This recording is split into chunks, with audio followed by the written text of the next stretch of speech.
Hey folks, this is Tracy Lewis with the Tracy Lewis Performance, formerly RX Performance.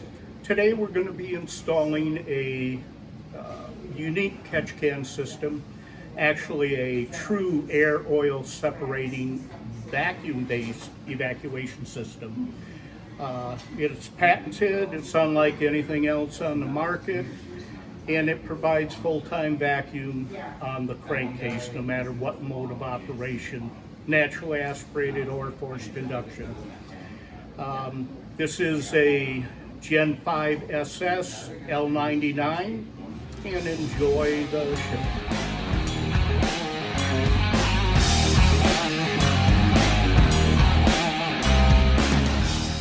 So because of the tank that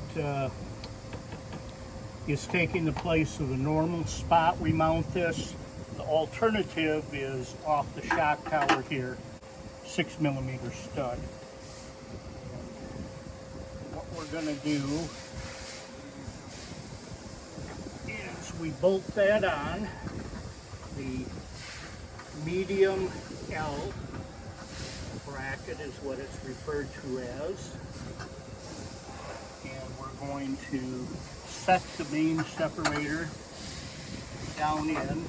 We spread this with the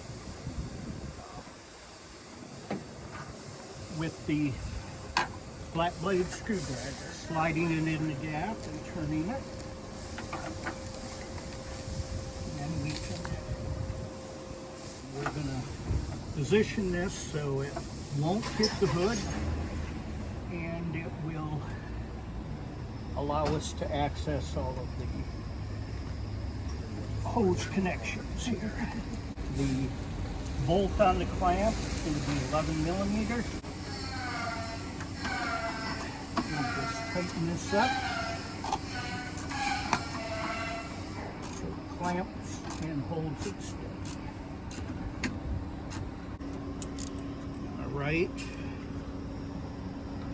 Next thing we're going to do is, this is an L99, so the PCV fixed orifice barb, this is the outlet from the crankcase, is at the rear of the driver's side valve cover in the US, and this is going to connect to the center of the can right here, which is the inlet.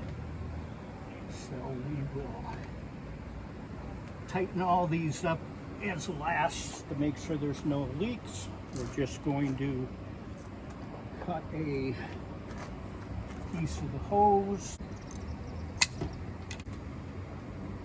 and get this all the way on there. This can simply be spun around, and we don't need it that long. And we'll hide it up underneath, or route it up underneath the nitrous line here. Okay. And that portion is done. Now the next two fittings on the can, the outer ones, are both outlets from the same outlet chamber, and they both get check valves that are flowing away from the can. And one is going to connect to the intake manifold vacuum, which that port is on the passenger side of the snout in here. And push it up in a good ways. It won't come off. You don't need clamps there. We're going to route that with the check valve, and we have the arrows to point the direction of the flow. So we need that flowing toward the intake manifold and away from the can.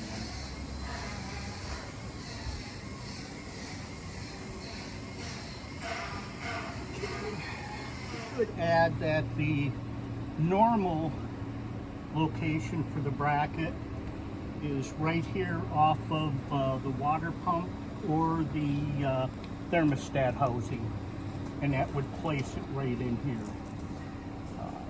we've got primary vacuum connection. Next we need to drill into the main intake tube. This one is the good K&N. It is the molded plastic tube instead of the metal tube. The shiny metal tube is a horrible heat soak and usually negates any gains that you would get from it. So we're just going to pull this off. There's no need to disconnect the mass airflow sensor. Okay, and we're going to take a position about right here, just above the mold line. Drill straight through first, tilt the drill so we can get our 45-degree angle. Clean any of the debris away. Clean it out of there. We're going to test fit the Venturi. So the Venturi valve is going to go in at a 45-degree angle. Test fit it first. That looks great. Then we're going to brake clean or rubbing alcohol. Sure. The surfaces are free of any oil. Same thing with the Venturi valve. Then we're going to apply a generous bead of silicone on it. And we're going to put a generous bead on the base. And then we're going to set it into place. And we're going to, and we just want to hold this in place until it cures. I prefer Permatex Right Stuff, but any RTV or good silicone will work as well. It can be removed after a day because it doesn't look very nice. Okay, hang on to it a minute.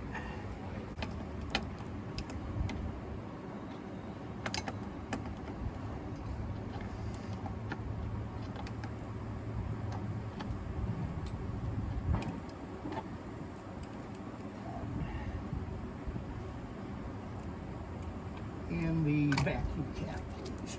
We're going to place the vacuum cap onto the factory fresh side inlet on this passenger side valve cover. It's located on the inner front of the valve cover itself, and we're now going to be bringing our fresh air into it's filtered, mass airflow meter, and into our clean side separator.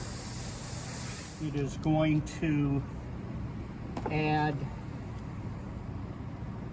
approximately 3-4 inches of vertical height, so gravity is not going to work to prevent any oil from traveling backwards up into the cold air intake tube. And it's got a coalescing chamber in there with the media to filter and stop it. So that's going to connect to the fitting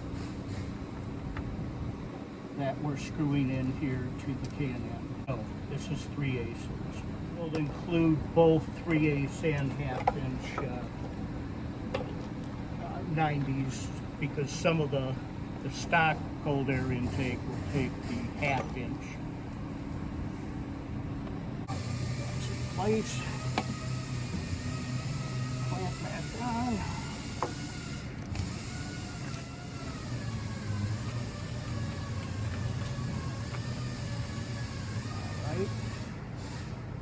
And we're going to run a hose, no check valve, directly from the clean side separator to the intake.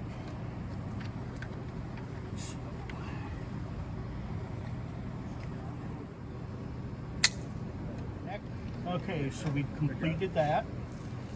Now the venturi, which generates vacuum when you're accelerating, is going to be connected to the last, and I need some 3/8 line. Enough. And these should all come with more than enough hose. All right. And we'll be adding check valve again, flowing away from the cam toward the intake.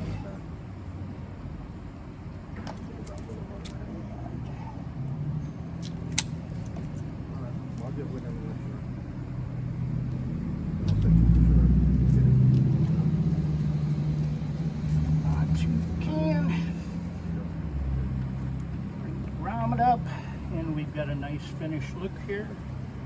And the only thing I'm going to do left is I need another long piece of masking tape, and we're going to secure this for the 24 hours the best we can.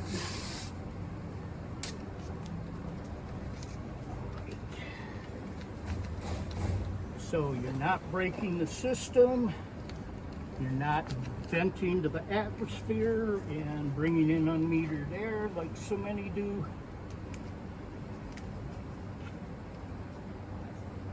And that should hold it for 24 hours until that's cured. Start it up and idle, and we'll do a couple tests.